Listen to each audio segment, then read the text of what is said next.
बिस्मिल्लाहिर्रहमानिर्रहीम। अस्सलाम वालेकुम। एक्सप्रेस स्पोर्ट्स पेज में मिर्ज़ा इकबाल बेग एक्सप्रेस न्यूज़ के नाज़रीन को खुशामदीद कहता है। पाकिस्तान ने ट्राई सीरीज़ जीत ली।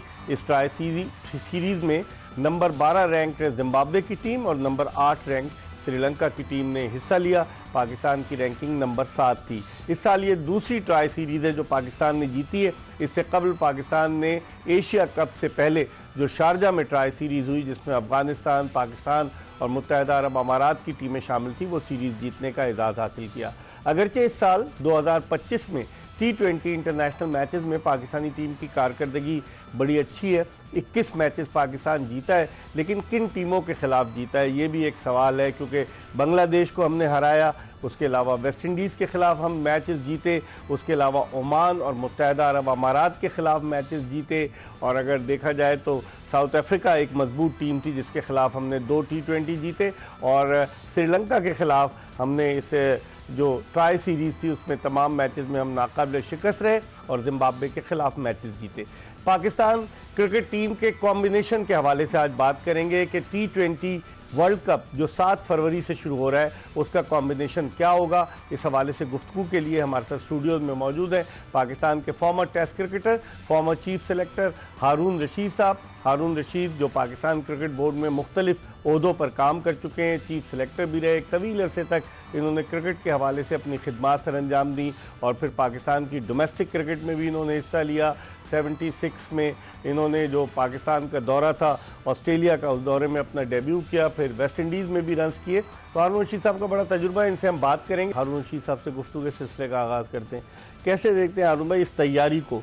ट्राई सीरीज़ तो जीत गए हम, नाकाबिल शिकस्त रहे, एक मैच तो हम समझ लीजिए कि 6 रन से हारे भी श्रीलंका से, और उस लिहाज से अगर परफॉर्मेंस को देखें आप ओवरऑल, क्या आप सेटिस्फाइड हैं? देखिए, इस पॉइंट ऑफ व्यू से तो आप सेटिस्फाई हैं कि आप जीते हैं, लेकिन आप किस अंदाज में जीते हैं ये देखने वाली बात है। क्योंकि आप देखें कि ये वो टीमें थी जो बिलो रैंक टीमें थी, इवन पाकिस्तान से भी, और इनसे क्लोज मैचेस हुए। इससे आप अंदाज़ा लगा लेंगे इतने क्लोज मैचेस अगर आप जीते हैं तो क्या ये वर्ल्ड कप की तैयारी में मददगार साबित होंगे। क्योंकि आपने किसी टॉप टीम के खिलाफ कोई ख़ास कारकर्दगी नहीं दिखाई, ना आपका कोई एंगेजमेंट था उनके साथ। साउथ अफ्रीका की आपने बात की, साउथ अफ्रीका अपनी बी टीम के साथ आई हुई थी। सो इसलिए बहुत सारी चीज़ें हैं जो सोचने वाली हैं। पाकिस्तान को प्रॉब्लम उनकी बैटिंग में है। अगर आप देखें, आपने सारी चेंजेस बॉलिंग में की हैं। आपके पास बॉलर्स तो इतने ज्यादा मौजूद हैं कि जिसको मर्जी आप ले लें, किसी को निकाल दें, किसी को रख लें, बट आपका बैट्समैन जो बैटिंग का न्यूक्लियस है वो तो वही है। 5 नंबर पे फखर जमान जा रहे हैं। सो इसलिए अब आपको इशू तो आपकी बैटिंग में है, इसलिए आपको बैटिंग कॉम्बिनेशन नहीं मिल रहा। आपने जिन यंग प्लेयर्स को ट्राई किया था वो नाकाम हुए। उसके बाद आपको मजबूरन, ये जो भी आपने बात की फखर जमान की, मजबूरन उनको 6 नंबर पे लाना पड़ा, 5 नंबर पे, 6 नंबर पे, क्योंकि अब वो फ्लोट करते रहेंगे। क्योंकि पाकिस्तान ने ऊपर 3 ने, क्योंकि ना बाबर आजम नीचे आ सकते हैं, ना आपके सलमान अली आगा नीचे आ सकते हैं, तो आपको नीचे ऐसा बैटर चाहिए जो कि हिट आउट कर सके, और वो फखर जमान है। मैं मानता हूं कि T20 के फॉर्मेट में बैट्समैन जो है वो फ्लोटिंग होते हैं। जैसे आज हमने इंडिया के और उसके मैच में भी देखा कि राहुल जो टॉप ऑर्डर बैट्समैन है वो नीचे 6-7 में बैटिंग करने के लिए आए। सो इसका कोई इशू नहीं है, शॉर्टर फॉर्मेट में ही हो जाता है।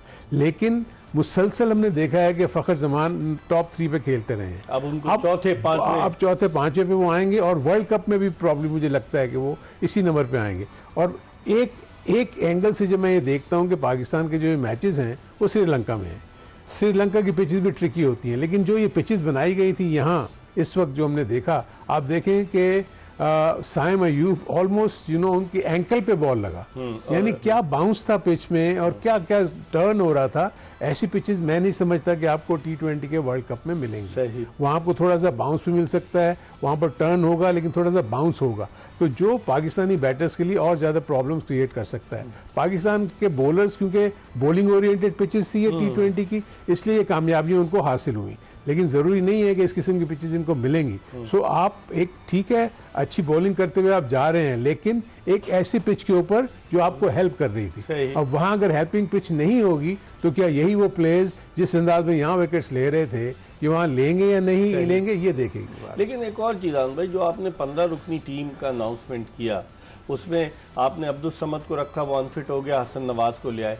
आपके पास 15 रुकनी टीम में 5 ओपनर्स थे, साहबजादा फरहान, साइम अयूब, फखर जमान, हसन नवाज भी इनिंग्स ओपन करते हैं, बाबर आजम भी इनिंग्स ओपन करते चले हैं, तो मिडिल ऑर्डर में सिर्फ सलमान अली आ गए जिनकी वजह से पूरा बैटिंग ऑर्डर जो है वो डिस्टर्ब होगा। सो ये तो बहुत बड़ा लम्हा फिक्री है ना इकबाल। इसका मतलब ये है कि आपके डोमेस्टिक के सर्किट में आपके मिडिल ऑर्डर बैट्समैन में ऐसे बैटर्स ही नहीं है जो आगे इनको रिप्लेस कर सकें, इसलिए मजबूरन आपको ओपनर्स को लेना पड़ता है और ओपनर्स को ही आपको नीचे मिडिल ऑर्डर में भेजना पड़ता है। तो मेरे अपने नजदीक पाकिस्तान का जो सबसे बड़ा इशू था वो ये था कि इनको बैटर्स तलाश करने थे। इन्होंने कोशिश की, इरफानुल्लाह नियाजी को लिया, इसके बाद हसन नवाज को लिया, अब्दुल समद को लिया, लेकिन उन्होंने कामयाबियां हासिल नहीं की। उनको 8 टूर्स में भी भेजा गया, उनको सीनियर टीम के साथ भी भेजा गया।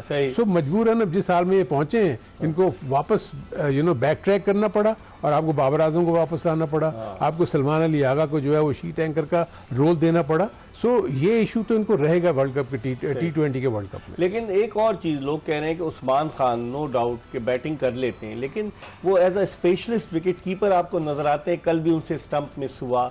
अगर वो वर्ल्ड कप के इंपॉर्टेंट मैच में कोई कैच ड्रॉप करते हैं, ठीक है रन्स करते हैं, लेकिन कोई कैच ड्रॉप करते हैं, कोई स्टंप मिस कर देते हैं, तो फिर क्या होगा? तो लोगों की ये ओपिनियन है कि यहाँ हमें एक सीजन कैंपेनर की जरूरत है। अगर रिजवान आते हैं उनसे बात करें कि उनको 5वें नंबर पे, छठे पे ट्राई करें, ऐसा हो सकता है? बिल्कुल हो सकता था, लेकिन पहले होना चाहिए था ये। अब तो देखिए आपने बहुत लेट कर दिया। दूसरा आपने उस्मान खान की बात की। देखिए उस्मान खान यूएई से खेलते थे, यूएई के तमाम मैचेस एफिलिएट यूनिट्स के साथ होते थे जो कि लोअर रैंक टीम है। अगर वहां उसकी परफॉर्मेंस अच्छी थी इन टर्म्स ऑफ बैटिंग, तो आई थिंक मेरे अपने नजदीक टॉप लेवल के ऊपर अगर आप कहेंगे वो आपको उसी अंदाज में बैटिंग करेगा। उसका जो मुझे रोल नजर आता है वो ये है कि वो आता है और सिर्फ हिट करता है, ना उससे सिंगल्स होते हैं, ना उसको बॉल की समझ आती है। देखिए इंटरनेशनल लेवल के ऊपर जब आप खेलने जाते हैं ना, तो एक किस्म का कॉम्पैक्ट किस्म का प्लेयर होना चाहिए जिसको सिंगल्स देना भी आते हो, डबल्स भी आते हो और हिटर भी मार सकता हो, जो कि मुझे उस्मान में नजर नहीं आता। और विकेट कीपर का जोर आपको नजर आया कल। इस पर हम बात करेंगे। इस वक्त हम एक ब्रेक ले रहे हैं। हारून रशीद पाकिस्तान के साबिक चीफ सेलेक्टर, साबिक टेस्ट क्रिकेटर हमारे साथ मौजूद है। ब्रेक के बाद वापस आएंगे, मजीद बात करेंगे। फखर जमान के हवाले से बात करेंगे कि वो पावर प्ले का 6 ओवर्स में अच्छा इस्तेमाल करते हैं। जब वो 5वें नंबर पे जाएंगे तो उस वक्त तो फील्ड स्कैटर्ड होती है, वो क्या करेंगे, इस पर बात करेंगे एक ब्रेक के बाद।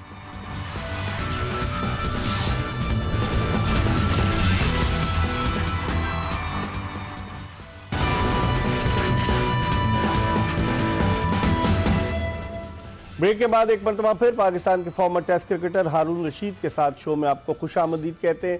हम बात कर रहे हैं 2026 के वर्ल्ड कप की तैयारियों के हवाले से कि पाकिस्तान ने जो सीरीज खेली है, जो परफॉर्मेंस रही है, उसको देखते हुए क्या पाकिस्तानी टीम अच्छी कारकर्दगी पेश कर सकती है या नहीं। अरुण भाई, वर्ल्ड कप के लिए अगर देखा जाए 2024 के वर्ल्ड कप में हमें सुपर ओवर में अमेरिका ने हराया, अब यूएसए की टीम हमारे ही ग्रुप में है, फिर मैचेस जो हैं वो कोलंबो में हो रहे हैं। तो इस तैयारी के साथ जिस तरह हमने तैयारी की, फास्ट बॉलर्स जिस तरह शुरू में आपने कहा हमारे अच्छा कर रहे हैं, शाहीन आफरीदी ने अच्छी बॉलिंग की है, उसके अलावा सलमान मिर्जा ने अच्छी बॉलिंग की है, और नसीम शाह पर क्वेश्चन मार्क है, क्या वो फिट हैं, उनको खिलाते नहीं खिलाते। मोहम्मद वसीम जूनियर वो भी इन और आउट हो रहे हैं। फास्ट बॉलिंग तो बेहतर है, आप क्या कहेंगे फास्ट बॉलिंग के बारे में? हारिस रऊफ को आप भूल, हारिस रऊफ तो अभी टीम में आएंगे, वो आई नहीं टीम में। सो यही तो बड़ा इशू है जो आई थिंक जो प्रॉब्लम होगी इन सेलेक्टर्स को, वो यही होगी कि बॉलिंग ऑप्शंस क्या लेके जाएंगे। You know the thing is कि आपने यहाँ पर स्पिनिंग विकेट्स बनाई तो आपके 3 स्पिनर्स खिलाने का जवाब बना। 2 आप जेन्युइन स्पिनर खिलाते थे, एक आप साइम अयूब को यूज करते थे। वेयर एज क्या यही कॉम्बिनेशन आप कोलंबो में कर सकेंगे? अगर तो वहाँ पिचेस सिवाय प्रेमदासा के मैं समझता हूँ कि बाकी पिचेस इतनी बुरी नहीं है। नहीं, सिनाली स्पोर्ट्स क्लब ग्राउंड में मैचेस है और आर प्रेमदासा स्टेडियम में, प्रेमदासा में, और कैंडी में भी है। कैंडी में प्रॉब्लम मैं नहीं समझता कि इस किस्म की स्पिन जैसे हम यहाँ देख रहे थे, यहाँ तो बिल्कुल ऐसे स्पिन हो रहा था जैसे कि बहुत लंबा ब्रेक हो रहा था। और आई थिंक जो श्रीलंका ने मिस आउट किया पॉइंट वो ये था कि 140 भी अगर वो कर लेते तो मैच बन जाता। वो उसको मारते चले गए क्योंकि उनके सिर्फ 30 रन के ऊपर 9 विकेट्स गिर गए। सो जिससे शो होता है कि वो इमेच्योरिटी थी उनमें और वो पूरे ओवर सही तरीके से नहीं खेल सके, क्योंकि पाकिस्तानी ने बाद में देखा सिंगल्स पे रन्स किए और पाकिस्तान ने भी 19वें ओवर में जाके रन्स किए। सो इससे अंदाजा लगाएं कि श्रीलंका ने कहा मिस आउट किया। सो जहां तक आप ये बात करें, पाकिस्तान को मैं पहले भी जैसे कह रहा था कि प्रॉब्लम बैटिंग में है, बॉलिंग में नहीं है। बॉलिंग में आपके पास ऑप्शन मौजूद है, ठीक है, कोई कितनी विकेट्स लेगा कितनी नहीं लेगा, जैसे यहाँ तो इतना राइट एंगल पे टर्न हो रहा था तो उसको हिट मारना मुश्किल है। सो मेरे अपने नज़दीक पाकिस्तान को ये सोचना पड़ेगा कि वो अपने साथ कौन से ऐसे फास्ट बॉलर्स और कौन से ऐसे स्पिनर्स लेके जाएंगे जो 11 का पार्ट बनेंगे। कई ऐसे प्लेयर आप देखेंगे हैट्रिक भी करते हैं और अगले मैच में वो बाहर हो जाते हैं। उस्मान तारिक की मैं बात कर रहा हूँ। इसलिए पाकिस्तान को स्पिनर्स के पॉइंट ऑफ व्यू से अच्छी खासी लग्जरी है, फास्ट बॉलर्स के पॉइंट ऑफ व्यू से अच्छी खासी उनके पास चॉइसेस हैं। वेयर एज बैटिंग में आप मुझे बता देंगे क्या चॉइसेस हैं। अब इन्होंने रिजवान को बाहर रखा हुआ था, अब रिजवान अगर 2 से 3 महीने या 4 महीने T20 नहीं खेल रहा तो क्या है, कितना बड़ा रिस्क लेंगे कि उसको वर्ल्ड कप के T20 में आप स्क्वाड में शामिल कर लें। मैं मानता हूं एक्सपीरियंस है उसको, लेकिन वो T20 क्रिकेट ही नहीं खेला और वो नॉर्मली ओपन करता है। वो अपने मुल्तान सुल्तान से तो खेला है PSL। मैं सिर्फ PSL की बात करूं, PSL को देखें कितना अरसा हो गया है। मेरा सिर्फ कहने का कि पाकिस्तान टीम का तो हिस्सा नहीं रहे वो ना T20 की। वो ओपन खेलते रहे। अगर आपने उनको मिडिल ऑर्डर में लाना है तो ये जो प्रिपरेशन हो रही थी इसमें आपको 5 या 6 पे लाके ट्राई करना चाहिए, जो कि मुझे लगता है कि इनको अब इशू होगा। ठीक है, अब उस्मान को आप लेके जा रहे हैं, आई विश हिम लक। देखें, हमारा मकसद को ये नहीं है कि कहें कि जी पाकिस्तान की टीम अच्छा ना करे, लेकिन हम कॉम्बिनेशन के पॉइंट ऑफ व्यू से बात कर रहे हैं कि आपको एट टाइम्स एक्सपीरियंस की जरूरत पड़ती है। आज एक्सपीरियंस ने काम दिखाया ना इंडिया में। आप चाहे रोहित शर्मा को ले लें, आप कोहली को ले लें, आप उसके बाद आप राहुल को ले लें, ये एक्सपीरियंस था तो उन्होंने अपनी टीम को जो है वो कहां से कहां लेके चले गए ना। पाकिस्तान के पास भी एक्सपीरियंस की कमी है। बाबर आपको पता है कि स्ट्रगल कर रहा है, आपको सलमान अली आगा चिप इन करते हैं, 1-2 मैचेस में रन करते हैं, फिर 2-3 मैचेस में वो फेल हो जाते हैं। आपका टॉप ऑर्डर भी शेकी है, कभी साहबजादा फरहान का बैट चल जाए तो रन हो जाते हैं, कभी साइम अयूब का बैट चल जाए तो रन हो जाते हैं। आप डिपेंड नहीं कर सकते इन बैटर्स के ऊपर कि ये आपको अच्छा कंट्रीब्यूशन करके देंगे। सही, साइम अयूब ने 118 रन 5 इनिंग में बनाए। अगर हम बैटिंग चार्ट पे नज़र डालें, हमने चार्ट बनवाया है, और इसी तरीके से सलमान अली आगा ने 5 मैचेस में 79 रन किए।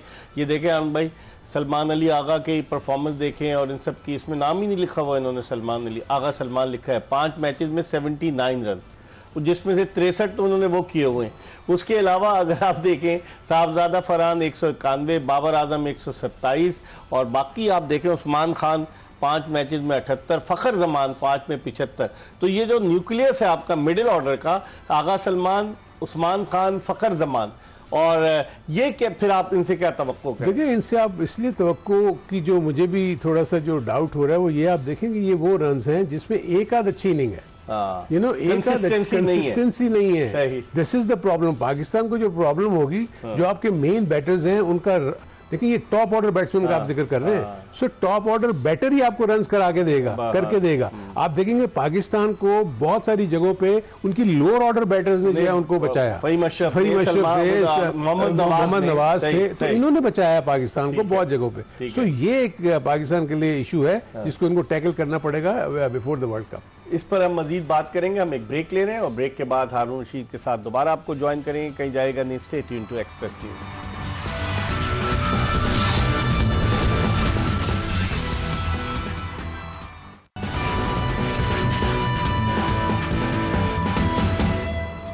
Welcome back after the break. और ब्रेक के बाद हम आपको हारून रशीद, पाकिस्तान के फॉर्मर टेस्ट क्रिकेटर के साथ खुशामदीद कहते हैं। अब थोड़ी सी बात कर लेते हैं स्पिनर्स की। जिस तरह शुरू में हारून भाई ने कहा कि इन विकेटों पर तो जहां बहुत ज़्यादा गेंद ब्रेक हो रहा था, जहां बाज़ गेंदें नीची भी रह रही थी, क्या इन विकेटों पर जिस तरह से जो हमने परफॉर्म किया है, क्या इसी तरह की परफॉर्मेंस हम सिनाली स्पोर्ट्स क्लब ग्राउंड कोलंबो में देंगे या कैंडी में? इस पर हम मजीद बात करते हैं। और भाई आपके पास एक ही बज़ाहिर नज़र आ रहा है जो स्पिनर अबरार, और 2 नज़र आ रहे हैं, अबरार और नवाज। क्या, और नवाज के बारे में कहा जाता है कि लेफ्ट हैंडेड बैट्समैनों के लिए वो इतना इफेक्टिव नहीं साबित होता। आप समझते हैं कि अगर किसी टीम में बहुत ज़्यादा लेफ्ट हैंडर्स हुए, यहाँ की तो विकेटों पे बहुत ब्रेक कर रहा था, वहाँ वो कामयाब होगा? तो देखिए ये इशू है डेफिनेटली। उमन लेफ्ट हैंड जब बैट्समैन होते हैं उनके लेफ्ट आर्मर का गेंद जो है ना उनके अंदर की तरफ आता है, और अगर बाउंड्री लाइन छोटी हो, अगर बाउंड्री छोटी हो तो बहुत ज़्यादा चांसेस होते हैं कि उनको छक्के और चौके लग सकते हैं। लेकिन मैं देख रहा हूँ कि ऑफ लेट नवाज में बड़ी मैच्योरिटी आई है। आई थिंक मैं देख रहा हूँ कंट्रोल बहुत आया है, कॉन्फिडेंस लेवल बहुत बड़ा है, ना सिर्फ ये कि बॉलिंग में बल्कि अपनी बैटिंग में भी मैं देखता हूँ कि बड़ा कॉन्फिडेंटली आगे खेलते हैं। So obviously over the years जब आप खेलते चले जाएं तो आप अपने आप को ग्रूम करते हैं और अपना कॉन्फिडेंस लेके आते हैं। तो मैं समझता हूँ कि नवाज तो आपका मेन बॉलर है इस वक्त। दूसरी तरफ अबरार, अबरार के लिए ये अब मैं देखता हूं तो वो ऑन एंड ऑफ खेलता है। इन और आउट। जो सबसे बड़ा प्रॉब्लम यही है कि जब तक आप अपने की बॉलर्स को मुसलसल नहीं खिलाएंगे उस वक्त तक आपको वो डिलीवर करके नहीं देंगे। देखिए ना, एक मैच के बाद खिलाने के बाद आप जब ड्रॉप करते हैं तो आप उसके कॉन्फिडेंस को हर्ट करते हैं।